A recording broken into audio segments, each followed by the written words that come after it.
काय ग बायको, ते रस्त्यावर गाडी चालवणारे अशी का वागतात ग? मला तर काही समजतच नाही त्यांचं अजिबात. काय माहिती काय हो, काय झालं?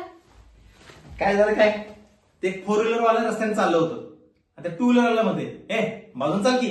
आणि मग मग काय, तर टू व्हीलर वाला मला म्हणलंय बाजून चाल की. मग अगं मी सायकलवर होतो ना, हा मग मी त्याला म्हणलं अरे बाजूला काय बिल्डिंग वर गाडी सायकल चालू काय. आणि मग हे फोर व्हीलर वाला फोर व्हीलरला थोडा पुढे गेला, तोपर्यंत त्याला ट्रॅफिक पोलिसने पकडलं. आणि याला टू व्हीलर वाल्याला टू व्हीलर वाला माझ्याकडे असं तिरका तिरका बघत चालला होता आणि एका हातगाडीनं धडकला. तुम्ही मी मी पटकन आलो निघून घरी पळलो. गंमतच झाली आज मग. मग ती काय लोक कशी वागतात राहो काय. ट्रॅफिक नि वैताग आलाय.